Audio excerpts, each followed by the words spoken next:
Muy buenas tardes con todos, público que nos acompaña desde las diferentes regiones del Perú. Hoy, martes 22 de octubre, les damos la bienvenida a una nueva jornada del ciclo de conferencias virtuales Martes de Justicia y Derechos, espacio académico que tiene como objetivo brindar a la ciudadanía capacitación continua en tema de derechos humanos y acceso a la justicia.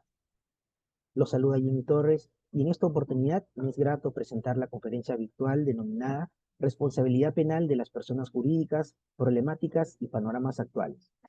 La sesión virtual estará a cargo de la doctora Liliana Calderón, a quien agradecemos mucho por haber aceptado nuestra invitación. Asimismo, agradezco la compañía de la directora general del Centro de Estudios en Justicia y Derechos Humanos, Ana María Martínez Bern, quien nos brindará en estos momentos las palabras de apertura de esta actividad. Buenas tardes, doctora Martínez. Gracias, Jimmy. Muy buenas tardes a todas y todos, estimado público que nos acompañan desde las diversas regiones del Perú. En mi calidad de directora general del Centro de Estudios en Justicia y Derechos Humanos del Ministerio de Justicia y Derechos Humanos, les doy la más cordial bienvenida a esta conferencia virtual del programa de los días martes de Justicia y Derechos, la cual lleva como título Responsabilidad Penal de las Personas Jurídicas, Problemáticas y Panoramas Actuales. Para tal efecto, contamos con la presencia de nuestra invitada del día de hoy, la doctora Liliana Calderón, quien es abogada en el estudio jurídico Benítez, Vargas y Ugaz, experta en temas de compliance y anticorrupción, a quien le damos la bienvenida también y le agradecemos por haber aceptado la invitación de participar en este espacio académico. La responsabilidad penal de las personas jurídicas acarrea que se haga responsable de la comisión de ciertos delitos a empresas, organizaciones, asociaciones, entidades o fundaciones cuando sus representantes legales o trabajadores han perpetrado uno de estos delitos. En ese marco, durante esta tarde, se va a analizar los antecedentes y el actual tratamiento que se ha venido dando a la persona jurídica como sujeto de derecho penal. Asimismo, se explicará la necesidad que se ha tenido para considerar a la persona jurídica como sujeto de derecho penal, no solo en nuestro ordenamiento jurídico, sino también en el derecho comparado. Finalmente, se hará especial énfasis en aquellos puntos críticos que se observan actualmente en relación a este tema, así como también a los programas de prevención penal, Criminal of Compliance.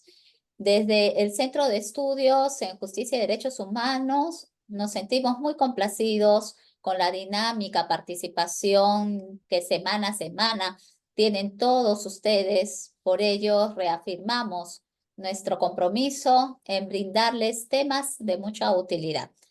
Quiero agradecer nuevamente a nuestra expositora Liliana Calderón por su total disposición de compartir sus conocimientos esta tarde. De igual forma, agradezco a todos ustedes por participar y por su dedicación durante esta hora y media que nos tomaremos de tiempo para esta exposición. En tal sentido, sean bienvenidos a esta conferencia Responsabilidad Penal de las Personas Jurídicas, Problemáticas y Panoramas Actuales. Muchas gracias. Muchas gracias, doctora Martínez, por sus palabras. He de mencionarles que nuestra expositora invitada contará con 70 minutos para desarrollar su presentación y posterior a ello daremos pase a una breve ronda de preguntas, las cuales pueden realizarla o trasladarla a través de la ventana de preguntas y respuestas. Presentamos entonces a nuestra ponente invitada. La doctora Liliana Calderón es abogada con más de 14 años de experiencia internacional, asesorando a empresas nacionales y transnacionales de los sectores minería, automotriz, hidrocarburos, metalmecánica, telecomunicaciones, de servicios, entre otros, en delitos de cuello blanco, cumplimiento corporativo y prevención de lavado de activos y financiamiento de terrorismo. Consultora del área penal y compliance del estudio Benítez, Vargas y Ugaz Abogados. Profesora de la Universidad Científica del Sur, ESAN, Pontificia Universidad Católica del Perú, Universidad de Lima, Thomson Reuters y de la Academia de la Magistratura. Abogada por la Pontificia Universidad Católica del Perú, Master of Law in Corporative Law por California Western School of Law, Máster en Compliance Officer por la Universidad Complutense de Madrid, Máster en Cumplimiento Normativo Penal por la Universidad Castilla-La Mancha, presidenta del Comité Observatorio Compliance de la World Compliance Association, capítulo Perú. Buenas tardes, doctora Elena Calderón. Bienvenida a los martes de Justicia y Derechos.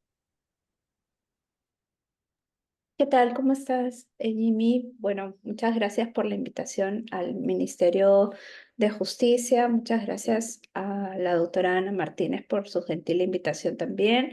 Buenas tardes con todos y con todas. Es un placer estar con ustedes y justamente el tema que vamos a tocar hoy es un tema de mucha vigencia, de mucha actualidad.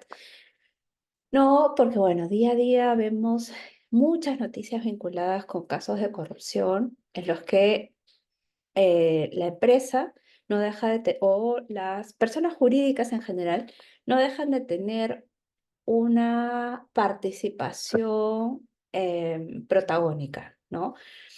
Y digamos que desde el año, formalmente, ¿no? Desde el año 2018 que entra en vigencia la ley 30424, podemos decir que en nuestro país se encuentra vigente la responsabilidad penal de las empresas. Sin embargo, como vamos a ver en un momento, desde el 2016 que entró en vigencia la ley, que se aprueba en el Congreso, digamos, se encuentra, digamos, esta norma eh, en nuestro ordenamiento jurídico, ¿no?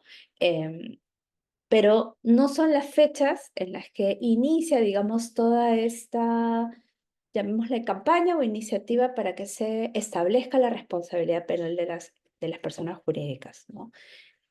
Si bien no tenemos en la actualidad algún caso o jurisprudencia que podamos comentar, ¿no? Es decir, no tenemos en la actualidad un caso en el que se haya condenado efectivamente una persona jurídica, ¿no? Sí tenemos varios casos a nivel europeo y un caso bastante importante a nivel LATAM, específicamente en Chile, que es este famoso caso de Corpesca, ¿no? Em, que es el primer caso, además en Chile, en el que un juez decide sancionar a una persona jurídica por un caso de corrupción, ¿no? Em, y además concluye, ¿no? Que el programa de prevención, el programa de cumplimiento que tenía, era de papel, ¿no? Entonces casi, digamos, estamos eh, frente a un caso de manual, ¿no? En el que todo aquello que nos dicen que no debe tener un programa de cumplimiento, lo tuvo, ¿no? O todo aquello de lo que no debería adolecer un programa de cumplimiento, digamos, así se tenía en el caso de Corpesca, ¿no? En España tenemos varios casos, por ejemplo, que comentar, este famoso caso del Barça Gate, ¿no? Que inicia con la denuncia de la oficial de cumplimiento, ¿no? Por unas malas prácticas y casos de corrupción privada que venía realizando el presidente del club respecto de unos contratos y un dinero que se recibía de auspicios y de regalías, ¿no? Destapa, digamos, toda esta corrupción o red de corrupción alrededor de este club que generó no solo, digamos, la dimisión de las autoridades, sino también la intervención del Estado. Entonces, sí hay muchos casos alrededor que podrían marcarnos un poco la pauta de cómo eventualmente podría resolver un juez penal un caso de responsabilidad penal de una persona jurídica.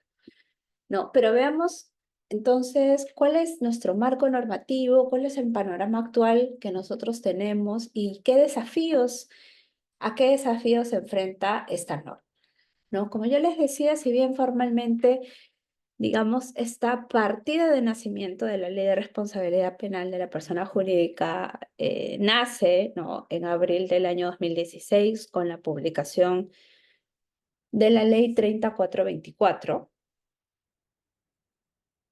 y digamos, cuya vigencia o entrada en vigor es recién en el año 2018, esto no empieza acá, ¿no?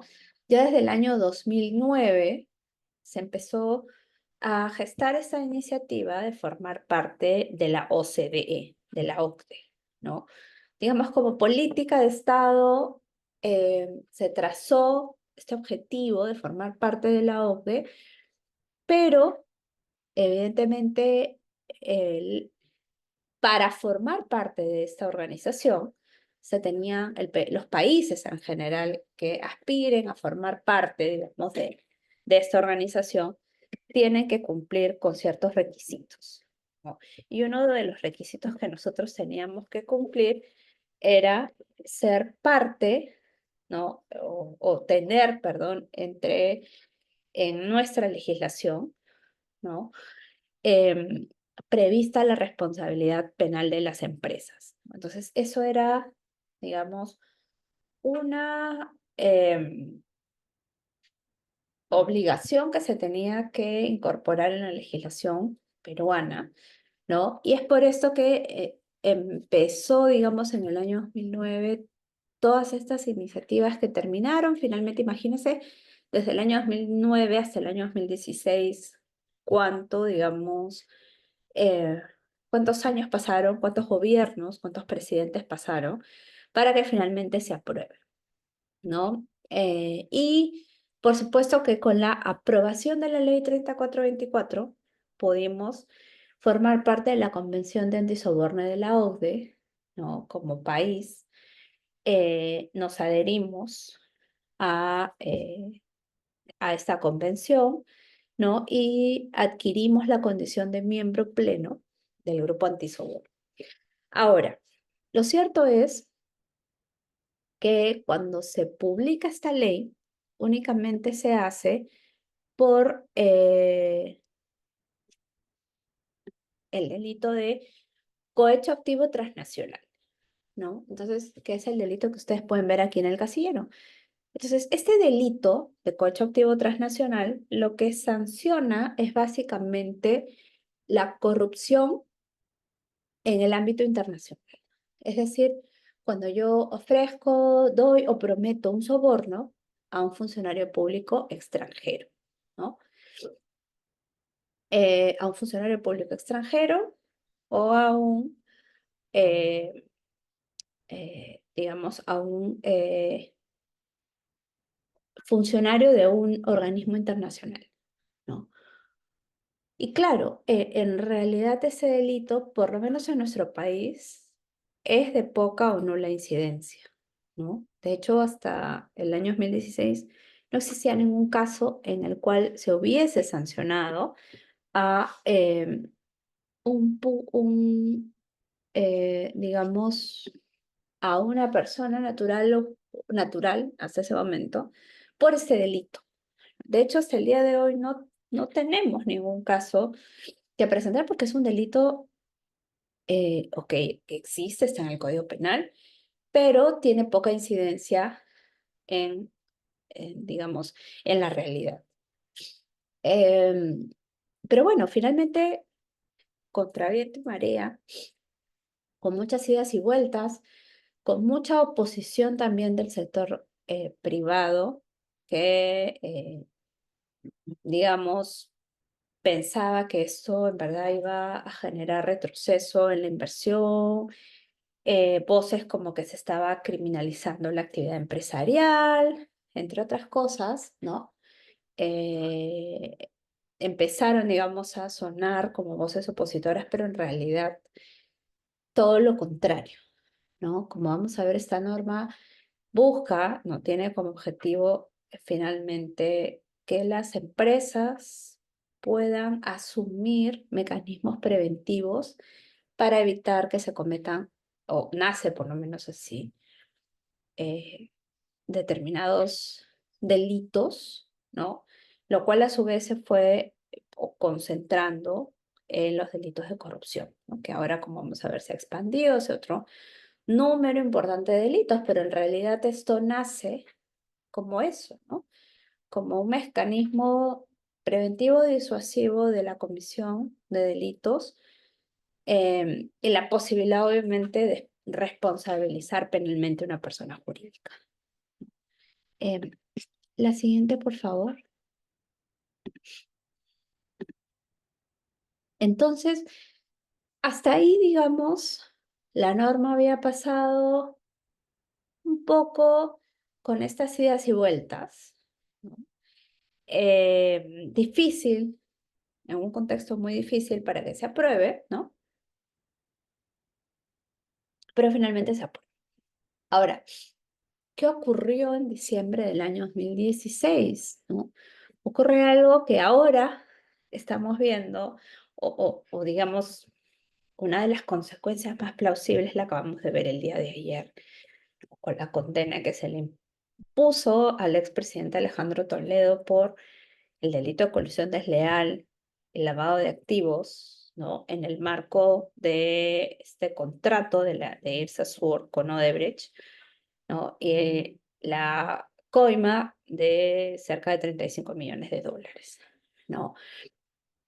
¿Y por qué les digo esto? Porque en diciembre del año 2016, el gobierno de los Estados Unidos estaba firmando un acuerdo que se denomina Plea Agreement con la empresa Odebrecht, ¿no? Es una suerte de reconocimiento de responsabilidad.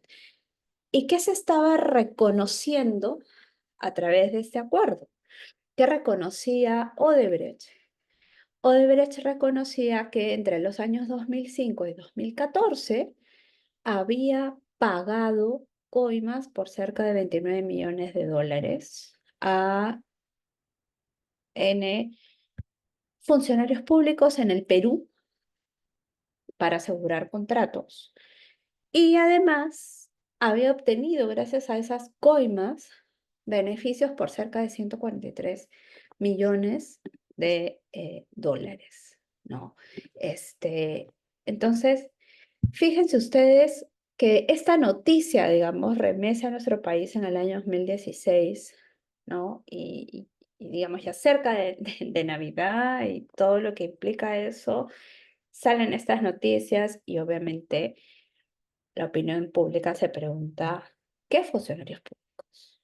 ¿Quiénes gobernaron entre el 2005 y el 2014? ¿De qué coimas estamos hablando? ¿De qué proyectos? ¿Hasta dónde alcanzó esta red de corrupción? Y bueno, como ya tiempo después lo hemos podido advertir, a todo nivel, ¿no? Y en este, digamos, esquema de corrupción, las empresas tuvieron una participación también bastante importante que no podemos dejar de reconocer, que es justamente los consorcios que se formaron para el desarrollo de estos proyectos y que obtuvieron la buena pro con actos de corrupción, ¿no? De por medio con actos de corrupción. Siguiente, por favor. Entonces, digamos, destape generó que en enero del año 2017, o sea, semanas después, se publique una norma ya de parte del Ejecutivo, porque el Ejecutivo había solicitado había solicitado autorización para poder legislar, ¿no? Facultades legislativas. Se publica el decreto legislativo 1352 que amplía la responsabilidad administrativa de las personas jurídicas, incorporando los delitos de cohecho activo, lavado de activos, cohecho activo nacional, que es el soborno tradicional que nosotros conocemos, ¿no? Dar, ofrecer o prometer un beneficio, un regalo, una prebenda a un funcionario público para obtener un beneficio. Y el delito de lavado de activos. Y claro, esto digamos que se caía de maduro en este momento porque, si ustedes se dan cuenta, lo que reconoce finalmente Odebrecht es haber corrompido funcionarios públicos y estar lavando el dinero producto de esos actos de corrupción. Y ninguno de esos dos delitos estaba incorporado inicialmente en la ley 3424, ¿no? Ahora,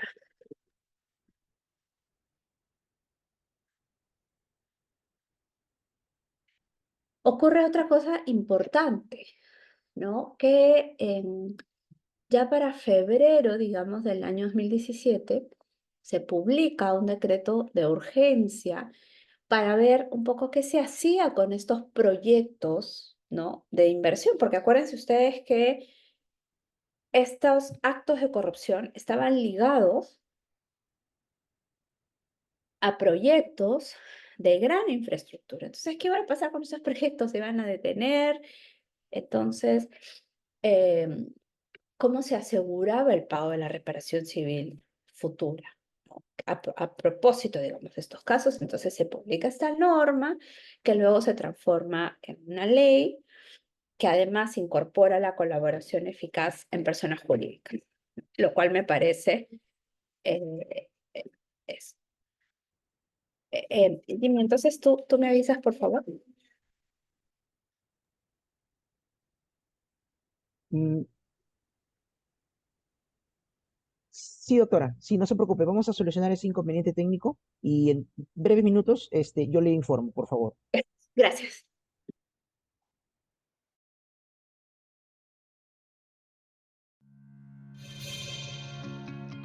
El Ministerio de Justicia y Derechos Humanos forma parte del Poder Ejecutivo y promueve que todas las personas tengan acceso a la justicia y al respeto. Orienta a las instituciones del Estado a realizar sus labores, respetando la Constitución Política del Perú. Defiende los intereses del país en el ámbito nacional e internacional. Asimismo, garantiza el derecho a la defensa de las personas que tienen escasos recursos económicos. El MINJUS cuenta con 2 viceministerios. El Viceministerio de Justicia, que cuenta a su vez con las siguientes direcciones: Dirección General de Transparencia, Acceso a la Información Pública y Protección de Datos Personales. Orienta y promueve los derechos de acceso a la información pública y protección de datos personales. Tribunal de Transparencia y Acceso a la Información Pública. Es el ente que resuelve conflictos si una entidad no entrega información pública solicitada. Dirección General de Desarrollo Normativo y Calidad Regulatoria. Asesora a las instituciones del Estado en la formulación de sus proyectos normativos y difunde las normas legales y la jurisprudencia actualizadas a través del Sistema Peruano de Información Jurídica SPIG. Dirección General de Justicia y Libertad Religiosa. Atiende el trámite de solicitudes de extradición y traslado de personas condenadas. Dirige y gestiona el programa Se Seguirá Derecho y administra el Registro Nacional de Abogados sancionados por mala práctica profesional. Promueve relaciones entre el Poder Ejecutivo, la Iglesia Católica y otras confesiones religiosas. Dirección General de Asuntos Criminológicos. Se encarga de proponer políticas, planes y estrategias orientadas a prevenir los fenómenos criminológicos, además de elaborar informes vinculados a la política criminal. Consejo de Supervigilancia de Fundaciones. Es responsable del control y vigilancia de las fundaciones nacionales y de las filiales extranjeras en el país, así como la supervisión del cumplimiento de la legislación y estatutos que la rigen, además de velar el adecuado uso del patrimonio asignado en actividades exclusivamente vinculadas al cumplimiento de sus fines y objetivos. Y por otro lado, el Viceministerio de Derechos Humanos y Acceso a la Justicia cuenta con las siguientes direcciones. Dirección General de Derechos Humanos. Es la dirección que señala políticas para la protección de los derechos de las poblaciones vulnerables, activa mecanismos defensores de derechos humanos y supervisa su cumplimiento. De la mano del Ministerio de Relaciones Exteriores, elabora documentos a remitir a todos los organismos internacionales vinculados a derechos humanos. Consejo de Reparaciones. Elabora el Registro Único de Víctimas RV. Las personas inscritas a este registro pueden acceder al Plan Integral de Reparaciones mediante las acciones gestionadas por la Comisión Multisectorial del Alto Nivel del MINJUS. Dirección General de Búsqueda de Personas Desaparecidas durante el periodo de violencia 1980-2000. Esta dirección hace la búsqueda humanitaria a fin que los familiares puedan dar un entierro digno a sus seres queridos. Dirección General de Defensa Pública y Acceso a la Justicia. Brinda apoyo integral y asesoría legal legal gratuita a las personas de escasos recursos económicos en temas de familia, derecho civil y penal. Y también realiza procesos de conciliación a través de sus conciliadores extrajudiciales buscando justicia rápida y eficaz. El despacho ministerial tiene a su cargo Consejo del Notariado. Supervisa a nivel nacional el correcto ejercicio de la función notarial.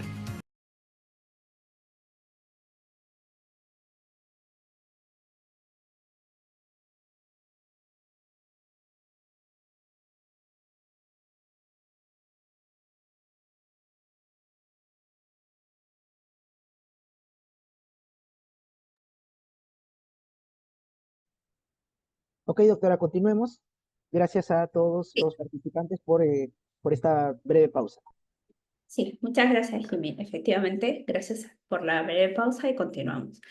Entonces yo les decía que se publica finalmente la ley 3737 en el año 2017. Si podemos regresar, por favor, a la vista anterior. Sí, muchas gracias.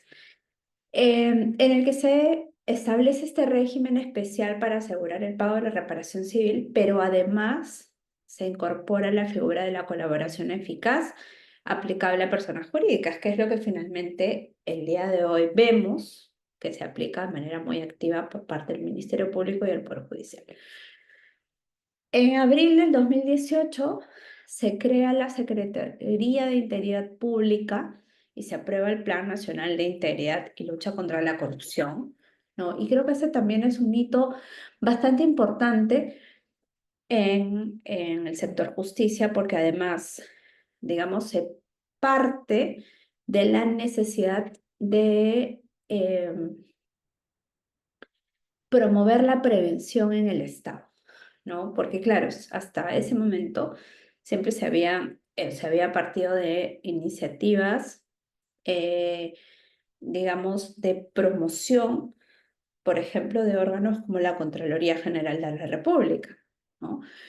Cuya función es más una función de supervisión, ¿no? Que actúa, digamos, ex post, ¿no?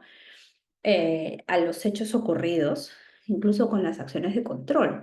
Pero una Secretaría de Integridad, más bien la finalidad que tiene es actuar desde la prevención, ¿no? Identificar los riesgos de corrupción que pueda tener una institución del Estado y actuar para prevenir que esto se materialice. Luego, en agosto del 2018, se publica la Ley 3835, que es una ley que modifica la Ley 3424 y nuevamente amplía la responsabilidad penal de las empresas para incluir los delitos de colusión, ¿no? Y tráfico de influencias, ¿no? Ya para septiembre del año 2018 también se publica el Decreto Legislativo 1385, que incorpora la corrupción en el ámbito privado, que además es un delito no solo reconocido en instrumentos internacionales, sino que también estaba incluido en la definición de corrupción que nos traía el Plan Nacional de Integridad y Lucha contra la Corrupción. La siguiente, por favor. Sí. Y bueno, en resumen, este es un poco el marco normativo que tenemos en la actualidad, ¿no? Primero la ley 3424, el decreto legislativo 1352, que amplía la responsabilidad penal de las empresas para incluir el cohecho activo, genérico específico, el lavado de activos, la ley 3835, que incluye el delito de tráfico de influencias, colusión simple, colusión agravada. En el año 2019 se publica el reglamento de la ley 3424 y para el año 2021 se publican los lineamientos para la implementación del modelo de prevención, ¿no? Sí, ¿y qué ha ocurrido a partir del año 2020 en adelante? En noviembre del año 2021, el Ejecutivo presenta un proyecto de ley, que es el proyecto 676, para ampliar nuevamente la responsabilidad penal de las empresas, ¿no? Esto, bueno, pasó por la Comisión de Justicia, finalmente se aprueba, ¿no es cierto?, el dictamen en comisión, el Ejecutivo observa, el Congreso presenta un dictamen de insistencia y finalmente en noviembre del año 2023 se publica la Ley 31740 que amplía la responsabilidad penal de las empresas para incluir otros delitos que si bien no están, digamos, vinculados a los delitos de corrupción, ¿no es cierto? Si bien no están vinculados a los delitos de corrupción, sí están, digamos, vinculados con delitos de igual trascendencia, ¿no? Como delitos tributarios, aduaneros, entre otros que vamos a ver en un momento. La siguiente, por favor. Entonces, ¿cómo se atribuye la responsabilidad penal de las personas jurídicas? Las personas jurídicas, nos dice la ley, serán responsables cuando el delito sea cometido en su nombre. ¿Qué significa que sea cometido en su nombre? Significa que la persona actúa porque tiene alguna representación, ¿no? Por ejemplo, es un apoderado, es un director, ¿verdad? O por cuenta suya. ¿Qué significa por cuenta suya? Que no tiene un poder específico, pero actúa como miembro de esa organización, ¿no? Por ejemplo, es un trabajador de la empresa, ¿no? O de repente ha sido contratado para realizar alguna actividad de la empresa, ¿no? No sé, un abogado, un consultor, ¿no?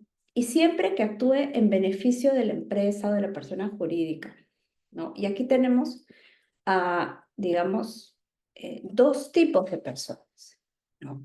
Dos tipos de personas por, digamos, las características que tienen, ¿no? Entonces, en el primer grupo tenemos a los socios, directores, administradores, representantes o apoderados de la empresa, ¿no? Aquellos que tienen capacidad de decisión sobre la persona jurídica. Y en el segundo punto tenemos a todas las otras personas naturales, ¿no?, que actúan bajo control de los primeros, ¿no?, del socio, del director, ¿no? Y bien reciben una orden directa para realizar algo, ¿no? Una orden directa como, por ejemplo, no sé, fíjate qué haces para conseguir un contacto, ¿no es cierto?, en el ministerio y lograr que nos adjudiquen la buena prueba del concurso, ¿no? O, si bien no reciben una orden directa, no han sido debidamente supervisados por los primeros, ¿no? Por los socios, los directores, los administradores, etc. Entonces, claro, acá lo que nosotros tenemos es un deber, ¿no?, de supervisión, un deber de vigilancia que tienen los órganos con capacidad de control de la persona jurídica, ¿no? Eso, ¿cómo se traduce? O finalmente, ¿hacia dónde apunta?, ¿no? Porque claro, estos órganos de dirección y control de la persona jurídica, digamos, tienen esta responsabilidad, ¿no?, en la medida que son quienes toman las decisiones en la persona jurídica, ¿no? Son los que tienen la capacidad de evitar un resultado o de establecer medidas, ¿no?, para evitar un resultado perjudicial, ¿no? Ahora, ¿por qué delitos? Por todos los que les he comentado que se han ido, digamos, sumando a lo largo de los años, ¿no?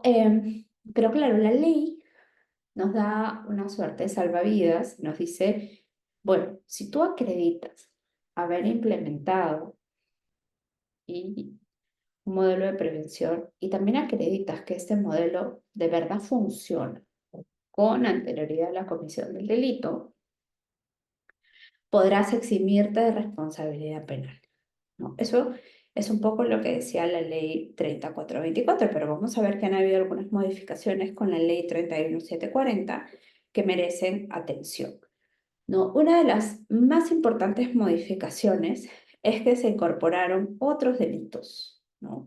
Como les decía, si bien no son delitos que tienen incidencia con la corrupción, ¿no? Sí son delitos importantes que cualquier persona jurídica debería identificar y prevenir, ¿no? Como por ejemplo el delito de contabilidad paralela, el delito de atentado contra monumentos arqueológicos y zonas arqueológicas, la extracción ilegal de bienes culturales, ¿no? Y del patrimonio paleontológico, la omisión de comunicación de operaciones sospechosas, ¿no? El rehusamiento, retardo y falsedad en el suministro de información, ¿no? La defraudación tributaria, los delitos habaneros y algunas modalidades de delitos de terrorismo. La siguiente, por favor. Ahora, ¿cuáles son las consecuencias entonces para una persona jurídica que comete estos delitos, ¿no?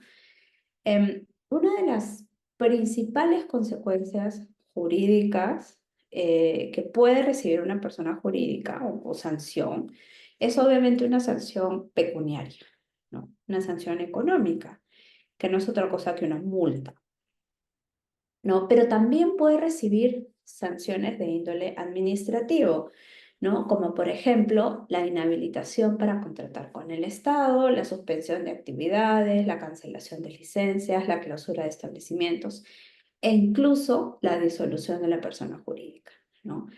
Ahora, eso no significa que las personas naturales que cometen estos delitos en el marco, digamos, de estas actividades de la empresa, ¿no? Queden, digamos, exentas de responsabilidad penal, en absoluto, ¿no? También podrán recibir sanciones, ¿no? Que además las conocemos como la pena privativa de la libertad, la pena de inhabilitación, la pena de multa, pero incluso otras medidas, ¿no? Que además se ejecutan con la misma, digamos, severidad o que pueden causar también consecuencias negativas para aquellos que cometen estos delitos desde una citación, ¿no es cierto?, para prestar una declaración, ¿no? Que podría, digamos, ser una situación inocua de repente, ¿no? En la que tú dices, bueno, es una citación para declarar, hasta, ¿no? El impedimento de salida del país, embargos, levantamiento del secreto de las comunicaciones, levantamiento del secreto bancario, ¿no es cierto? Incluso detenciones preliminares o prisiones preventivas. Entonces, sí estamos hablando del funcionamiento, digamos, de todo un aparato de medidas limitativas de derechos de las personas naturales, pero también de penas, y bueno, penas en su momento, ¿no? Pero también de penas para las personas jurídicas que cometen estos delitos, ¿no? Ahora, eh, digamos, la inhabilitación, por ejemplo, para contratar con el Estado. En empresas cuya porción más importante o cuyo, digamos, negocio principal o casi único sea las ventas de Estado, puede ser prácticamente la muerte de la persona jurídica. Que si tú la inhabilitas para contratar con el Estado y ya no tiene posibilidad, si se quiere, de eh, realizar otro negocio, entonces estamos hablando de una posible, ¿no es cierto?, desaparición de la persona jurídica. Entonces, para que veamos realmente cuál es la dimensión de estas sanciones, ¿no? Porque de pronto podríamos decir, bueno, pero finalmente son medidas administrativas, sí, tal cual, pero estas medidas administrativas pueden ser tan severas, ¿no?, que pueden, digamos, acabar con la persona jurídica y su funcionamiento. La siguiente, por favor. Ahora, ¿cuáles son los desafíos o cambios que nos trae la ley 31740 y cómo enfrentar esos desafíos? ¿No? En primer lugar, bueno, ya les adelanté un poco de la ampliación de los delitos por los cuales se puede sancionar a una persona jurídica, ¿no? A eso se suma el establecimiento de nuevos criterios, ¿no? Que el juez tiene que tomar en cuenta al momento de imponer la multa, ¿no? Y reglas. Entonces, por ejemplo, si yo puedo determinar el monto del beneficio, por ejemplo, imagínense que a raíz de, digamos, de un negocio obtuve como beneficio 100 millones, ¿no? La multa que me tocaría pagar debería ser no menor del doble, o sea, no menor de 200 millones, ni mayor al sextuplo, ni mayor a 600 millones, ¿no? Ese debería ser el rango en el cual el juez debería establecer la multa que me toca pagar, ¿no? Pero ¿qué pasa? Y este es un poco el criterio nuevo que se incorpora con la modificación de la ley, cuando no pueda determinar el monto del beneficio obtenido, ¿no? ¿Qué pasa cuando yo no pueda determinar el beneficio, el monto? O sea un beneficio indeterminado o que no se pueda establecer. La multa será no menor de 10 ni mayor a 10.000 UITs. Y hay criterios, además, un poco más específicos que el juez tiene que evaluar al momento de imponer la multa, ¿no? Por ejemplo, ¿no? El incumplimiento de reglas y procedimientos internos, ¿no? La cantidad de colaboradores involucrados, qué jerarquía tenían estos, ¿no? Si eran personas con capacidad de decisión o no, la omisión de vigilancia, ¿no? Cuánto daño causó este acto ilegal, ¿no? El monto del dinero involucrado, la capacidad, el tamaño, la naturaleza de la persona jurídica, ¿no? También se valorará la denuncia espontánea, ¿no es cierto? El comportamiento posterior a la comisión del delito, ¿no? Y obviamente la posibilidad de reparar el daño, ¿no? Entonces son todos estos criterios que el juez va a tener que evaluar al momento de imponer una sanción a la persona jurídica, una multa, en este caso a la persona jurídica. Ahora, el otro gran desafío que nos trae esta ley, esta ley publicada en el año pasado, ¿no? Es la posibilidad, como ya les dije antes, la ley 3424 establecía que si yo contaba con un modelo de prevención anterior a la comisión del hecho delictivo, ¿no es cierto? Podía eximirme de responsabilidad penal, es decir, la persona jurídica podía quedar, digamos, exenta de responsabilidad penal, podía eximirse de responsabilidad penal. Sin embargo, con la modificación de esta ley, esa posibilidad ha sido reducida para todos los delitos y todas las personas involucradas en la comisión del delito, salvo que tengas la condición de socio, director, administrador, es decir, una persona con capacidad de control. Si tú eres una persona con capacidad de control, ¿no? O sea, si tienes alguna de estas condiciones y tú cometes el delito, por ejemplo, el director comete el delito, la persona jurídica no podrá eximirse de responsabilidad penal. ¿Qué es esto que quiere decir? Que digamos, el programa de cumplimiento no le servirá para evitar la sanción. Lo que le va a quedar es la posibilidad de reducir la multa, ¿no? Hasta en un 90%, ¿no? Y de hecho, creo que esto también ha recibido bastantes, digamos, críticas, ¿no? En la medida que se podría estar pensando que con esto si se quiere,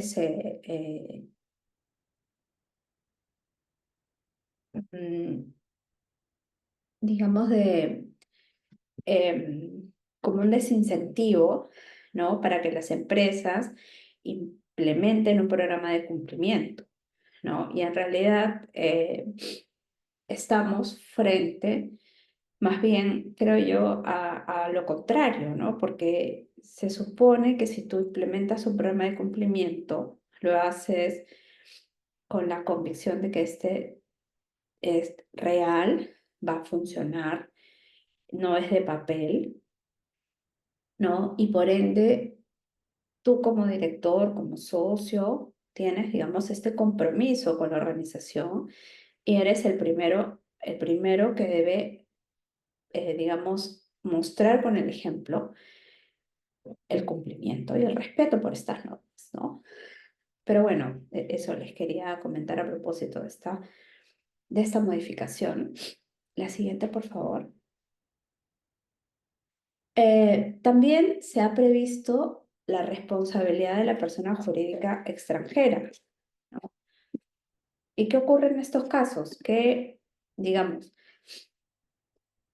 se ha establecido que podrán ser responsables penalmente las personas jurídicas que desarrollen sus actividades directa o indirectamente en el territorio nacional, ¿no? Digamos que tengan acá en el Perú una filial, ¿no? Una subsidiaria. Y si éstas cometen algún delito, se podrá incluso subir hasta la matriz extranjera, ¿no? Eso es un poco lo que ha establecido la ley. Va a ser importante ver qué cosa diga el reglamento al respecto, ¿no es cierto? Y que nos dé una definición un poco más aterrizada de lo que significa persona jurídica extranjera, si hay alguna modalidad o no, hay alguna excepción o no a esta consideración, ¿no? Ahora, en caso de fusión o escisión, por ejemplo, ¿no? Cuando se produzca cualquiera de estas modalidades, lo que nos dice es que la persona jurídica absorbente, ¿no? Es decir, podrá ser sancionada con una multa, ¿no? Siempre que el delito haya sido cometido con anterioridad a la fusión. Esto que nos quiere, digamos, decir en el fondo, ¿no? Que puede haber una suerte de presunción de que tú decidas fusionarte o escindirte, de separarte, para evitar la aplicación de una sanción. Entonces la ley nos dice, bueno, si tú te escindes o te fusiones, igual te voy a poder perseguir, salvo que compruebes, ¿no? Eh, digamos, salvo, ¿no es cierto? Que obviamente si es que tú compruebas que intentaste eludir su responsabilidad, ¿no? Entonces, en esos escenarios podrá ser sancionado. Ahora, no incurre en responsabilidad administrativa cuando ha realizado un adecuado proceso de debida diligencia, ¿no? Entonces, ¿qué quiere decir esto? Que si tú de manera diligente, transparente y de buena fe, digamos, decidiste adquirir esa decisión, esa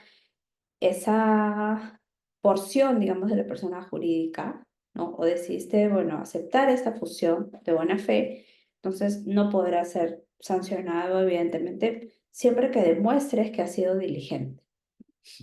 La siguiente, por favor.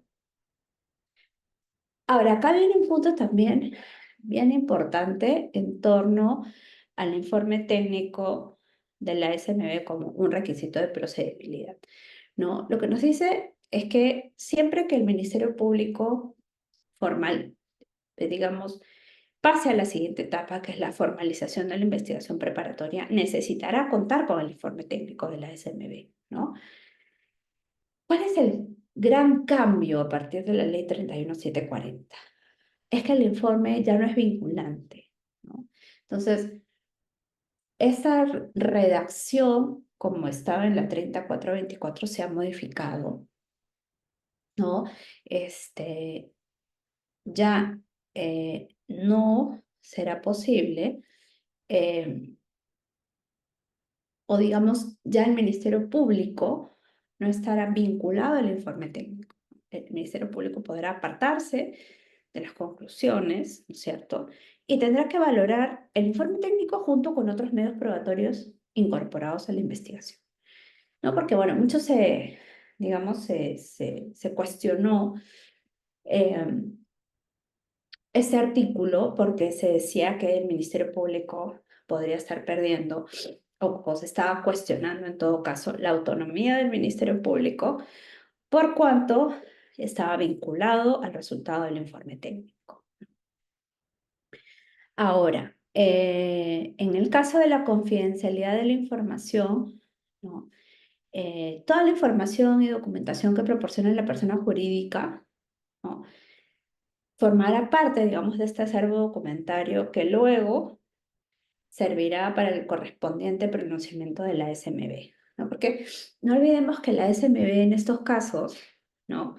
La SMB es el órgano técnico que ha sido por ley, ¿no? Dispuesto para que emita un informe técnico, ¿no? ¿Y qué va a decir este informe técnico? ¿Sobre qué se va a pronunciar? La SMB lo que va a hacer es evaluar si el modelo de prevención está debidamente implementado y funciona de acuerdo a la naturaleza, a las características de la persona jurídica, ¿no? Y además, como les comenté al inicio, ¿no? La SMB en el año 2021 publicó unos lineamientos para la implementación y funcionamiento del modelo de prevención, ¿no? Entonces, estos lineamientos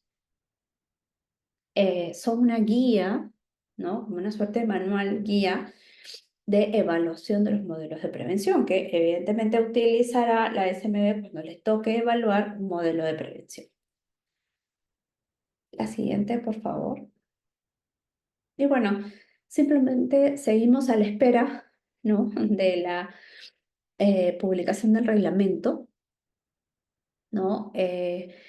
Como decía la primera disposición complementaria final de la ley, el plazo para que se publique era 60 días, sin embargo todavía no tenemos noticias. Es un documento muy esperado en el sector, creo yo, para complementar y terminar, digamos, de aterrizar un poco lo que la ley quiso decir con algunos de estos cambios, ¿no? La siguiente, por favor. Y bueno, y rápidamente en estos minutos que nos quedan para luego dar pase a las preguntas, eh, hemos estado conversando sobre la responsabilidad penal de las empresas, ¿no es cierto? Y el rol que tienen las empresas en, digamos, o la responsabilidad, ¿no es cierto?, frente a los riesgos que ellas generan, ¿no? Por las actividades económicas que realizan, ¿no? Y que esos riesgos pueden terminar imponiendo una sanción por ser responsables penalmente, ¿no? Pero también les comenté que la ley y el reglamento establecieron que las empresas, las personas jurídicas podían eximirse de responsabilidad penal siempre que contaran con un modelo de prevención o programa de cumplimiento, ¿no? Y este programa de cumplimiento, uno de sus principales beneficios era la exclusión de la responsabilidad de las empresas, con la salvedad que les acabo de comentar en caso de que el delito sea cometido, ¿no? Por los socios, por los directores, por los representantes legales, por los accionistas, etcétera, ¿no? Y la SMB evaluará la idoneidad del modelo, ¿no? A requerimiento del fiscal. Y este informe tendrá carácter de pericia institucional. Entonces, para que se active, digamos, la posibilidad de que la SMB evalúe el modelo de prevención, el Ministerio Público lo tendrá que solicitar.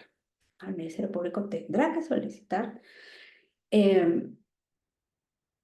la realización de un informe técnico. La siguiente, por favor. Entonces, ¿qué es un modelo de prevención? ¿O cómo debe estar diseñado? ¿No? Tiene que estar diseñado en función a la naturaleza, a los riesgos, a las necesidades, a las características de la persona jurídica. No existen modelos de prevención estándar. El modelo de prevención, además, es un elemento vivo de la empresa. Y al ser un elemento vivo, es sensible a los cambios, ¿no? Por eso es que vemos que esta posibilidad de que se van incorporando nuevos delitos no está cerrada, ¿no? De hecho, el catálogo que propuso el Ejecutivo en el año 2021 era cerca de 50 y tantos delitos y quedaron los que ustedes vieron en la pantalla, ¿no? Una de las propuestas, por ejemplo, del Ejecutivo era incorporar los delitos ambientales, de corrupción privada, los delitos informáticos, etc.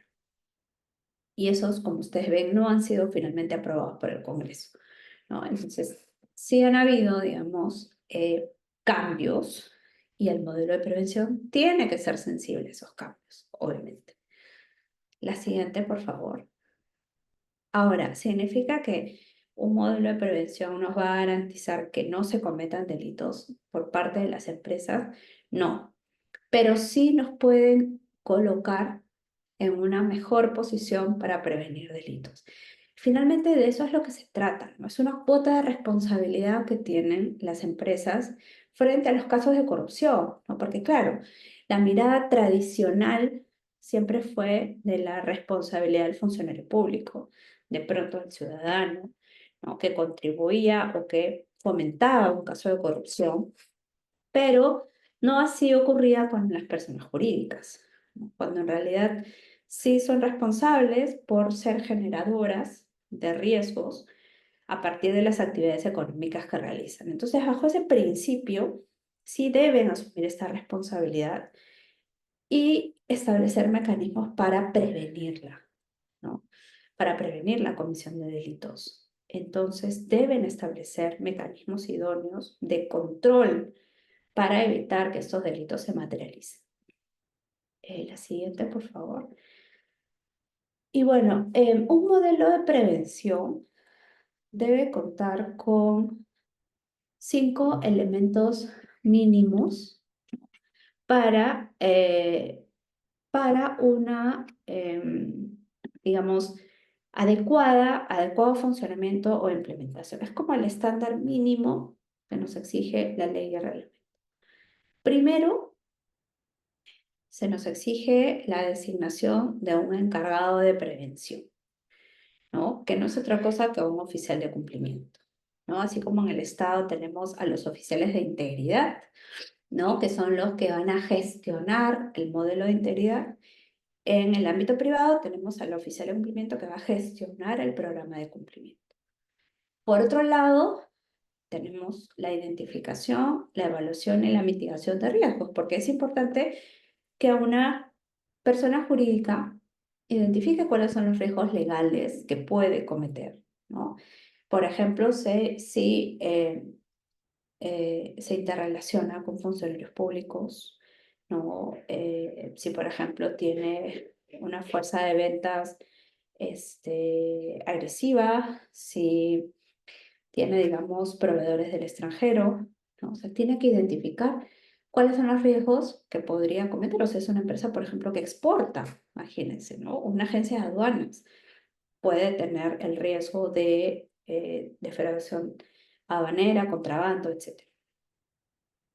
El procedimiento de denuncia, ¿no? En el caso de los procedimientos de denuncia no es otra cosa que los canales de denuncia, ¿no? Que digamos deben ser anónimos, deben ser confidenciales, ¿no? Deben ser además garantizar que quien los utiliza no reciba ninguna represalia, ¿no? Sino que por el contrario, ¿no? Se promueva, si se quiere, la presentación, el uso del canal y a partir de las denuncias que se presenten, establecer mecanismos o procedimientos para su investigación y conclusión, porque eso es importante, ¿no? O sea, saber qué pasó con esa denuncia, en qué terminó, se sancionó a alguien o no, ¿no? También tenemos la difusión y capacitación periódica del modelo de prevención. Es fundamental que las personas jurídicas tengan establecidas capacitaciones, ¿no es cierto? Difundan el modelo de prevención de manera interna y también de manera externa para todos los miembros de la organización y sepan, por ejemplo, qué controles se tienen, qué mecanismos de prevención se cuentan, Por ejemplo, cómo se utiliza, ¿no es cierto?, un procedimiento de denuncia, digamos, cuáles son los medios para comunicarme con este canal de denuncias, ¿no? Conforme lo establece el reglamento, la capacitación anual es obligatoria, ¿no? Por lo menos se debe hacer una vez al año, ¿no? Este, además, eh, hay un contenido mínimo, ¿no? En este caso del contenido mínimo, ¿no? Es lo que establece el reglamento, pero eso no significa que una persona jurídica pueda de pronto incorporar otros temas en la capacitación. Las capacitaciones pueden ser virtuales, pueden ser presenciales. La idea es que se documenten, ¿no es cierto? Que, por ejemplo, se puedan grabar, que se entreguen certificados, que se evalúen, ¿cierto?, a los miembros de la persona jurídica para acreditar que efectivamente han recibido de manera idónea una capacitación. Y finalmente, la evaluación y monitoreo, no, la anterior, por favor, la evaluación y monitoreo constante del modelo de prevención, que es uno de los últimos elementos, ¿no? Y que establece la posibilidad de evaluar constantemente el modelo, ¿no? Como yo les dije al inicio, se trata de un elemento vivo, ¿no? Que debe ser adaptable a los cambios, versátil, ¿no? Imagínense ustedes con estos años de la pandemia, cómo las personas jurídicas han tenido que empezar a gestionar nuevos riesgos legales a propósito, ¿no es cierto?, de canales, por ejemplo, virtuales, monederos electrónicos, pasarelas de pagos, etcétera. Nos vamos a quedar aquí a efectos de poder absolver algunas preguntas. No sé, Jimmy, si tú me ayudas con las preguntas, que veo que hay 10 preguntas. Sí, doctora, muchísimas gracias por su didáctica ponencia. Antes que nada, bueno, nos han solicitado algunos participantes si fuera posible compartir su material, doctora, su importante material. Creo que eso ayudará también a los participantes a que puedan eh, eh, em, sumarle a esta participación, ¿no? Su material que ha compartido el día de hoy. Vamos a pasar a las preguntas, sí, hay algunas consultas que nos han realizado. Por ejemplo, nos consultan, actualmente existen empresas peruanas que están enfrentando un proceso judicial bajo la ley 30424, y en el caso el caso Interoceánica, tramo 2 y 3, las empresas recibieron alguna sanción como consecuencia accesoria. Ya, con relación a la primera pregunta, sí, actualmente existen empresas que están enfrentando una investigación bajo la ley 30424. De hecho, hace algunos años, la Contraloría dio algunas estadísticas en torno a más o menos cuántas empresas, proyectaba cuántas empresas iban a ser investigadas bajo esta ley a raíz de casos de corrupción que se dieron en la pandemia, ¿no? Por compra, digamos, sobrevalorada de indumentaria médica o de medicamentos o de oxígeno, etcétera. Entonces ya advertía esos riesgos y obviamente en la pandemia ya estaba vigente esta ley, ¿no? No tenemos, como yo les dije al inicio, un caso concreto de una condena, pero sí sabemos que hay empresas investigadas bajo esta ley. Ahora, con relación a la segunda pregunta, con relación a la interoceánica tramo 2 y tramo 3, entiendo que esas empresas están sujetas a un acuerdo de colaboración eficaz, ¿no?, bajo la aplicación del artículo 105 de las consecuencias accesorias. Así que probablemente sí algunas han recibido o recibirán sanciones, pero reducidas o no las recibirán en mérito a este acuerdo de colaboración. Gracias, doctora. Bueno, nos consultan también eh, es, si la responsabilidad administrativa es similar a la responsabilidad penal, que se diferencian objetivamente este tipo de responsabilidades. Sí, lo que ocurre es que si bien nuestra ley se llama Ley de Responsabilidad Administrativa de la Persona Jurídica, en realidad se trata de una ley de responsabilidad penal. Yo estoy de acuerdo con la posición que establece que hay un fraude de etiquetas porque en realidad, si ustedes se han dado cuenta, se trata de sanciones que pueden imponerse en el marco de una investigación y proceso penal, que además hay una responsabilidad autónoma e independiente de la persona jurídica respecto del comportamiento de la persona natural, ¿no? Y que además hay reglas claras de atribución de responsabilidad, ¿no? Entonces, estamos frente a una responsabilidad penal. Ok, doctora, otra consulta que nos realizan es respecto a la imputación de personas jurídicas, ¿existe alguna base legal por la que el Ministerio Público formule acusación o sobreseimiento? Em, Podría, ya acá veo la pregunta, dice, Ujú. respecto a la imputación a las personas, ¿existe alguna base legal por la que el Ministerio Público formule acusación o sobreseimiento? Bueno, las reglas que se van a seguir además son las del Código Procesal Penal, ojo, ¿no? Porque tenemos esta ley que establece los factores de atribución, pero se enmarca, digamos, en un proceso penal bajo las normas del nuevo Código Procesal Penal, ¿no? De acuerdo. Otra consulta es, ¿en qué se fundamenta la responsabilidad penal de las personas jurídicas en el Perú, atendiendo a que nuestro ordenamiento jurídico lo ha denominado responsabilidad administrativa de la persona jurídica en el proceso penal, sujeta a consecuencias accesorias? Claro, es un poco lo que yo ya les decía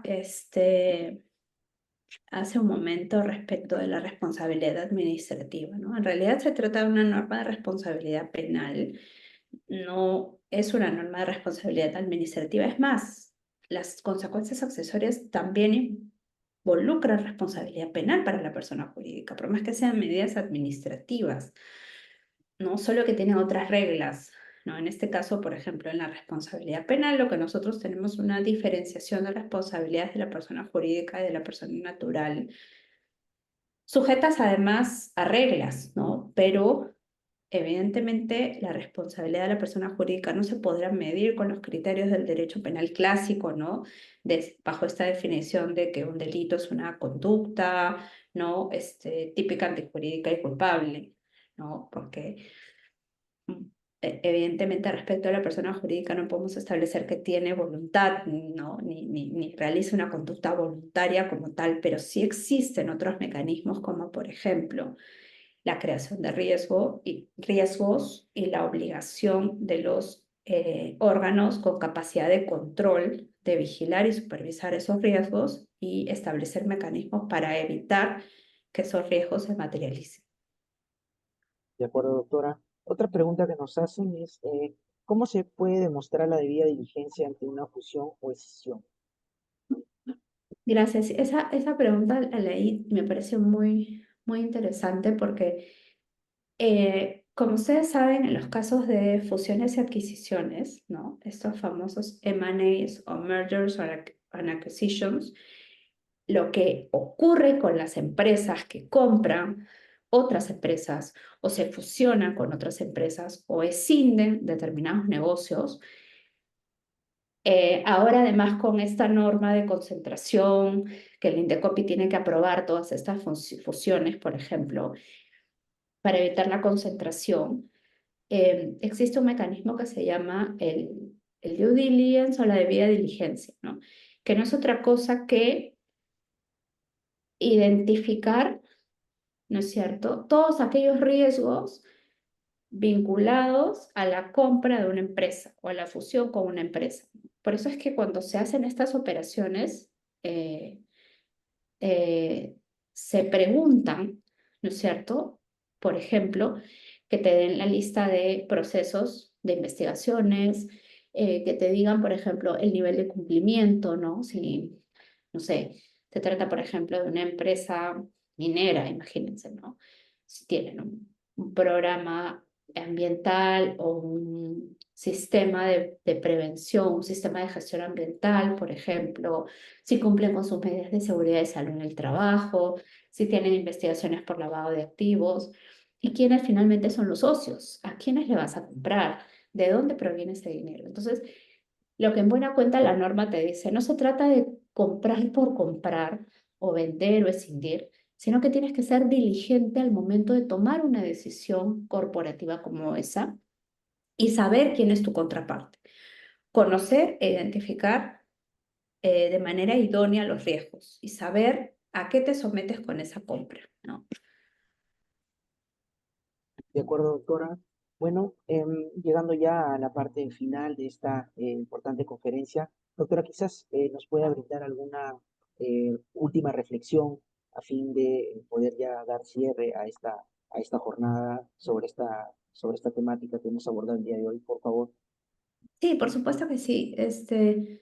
Yo quería simplemente cerrar la exposición con dos ideas. Bueno, primero, que como hemos podido identificar, la responsabilidad penal de las empresas va en expansión, ¿no? Creo yo que la siguiente, digamos, propuesta del Congreso o del Ejecutivo, no lo sabemos, tendría que ser incorporar otros delitos a la responsabilidad penal de las empresas, ¿no?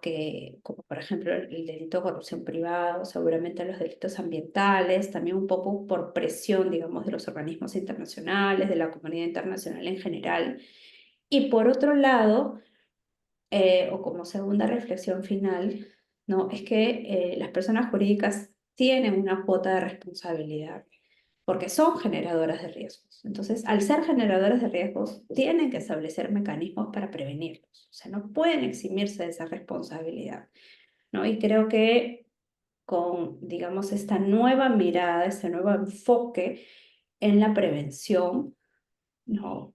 Ya ellos forman parte, digamos, o tienen esa tarea imprescindible en la sociedad, ¿no? Digamos, esa mirada sancionadora de persecución del Ministerio Público, del Poder Judicial, Contraloría, por supuesto que es importante, pero no es la que necesariamente garantiza que digamos, estos índices mejoren, sino que creo que hay que poner mucho énfasis en la prevención desde diferentes ángulos y principalmente, bueno, desde las personas jurídicas que tienen, digamos, esta responsabilidad, ¿no? Muchas gracias, doctora, por esta última reflexión que tiene usted. Queremos reiterarle el agradecimiento a nombre del Centro de Estudios del Ministerio de Justicia y Derechos Humanos, así como también agradecerle a las más de 670 personas que nos han acompañado durante esta tarde, informarles básicamente que su certificación estará llegando con 10 días hábiles posteriores a la realización de esta actividad. Y bueno, los esperamos el próximo martes, en una nueva jornada de los martes de Justicia y Derecho. Me despido de usted, doctora. Muchísimas gracias por su apoyo. Muchas gracias. Nos vemos próximamente.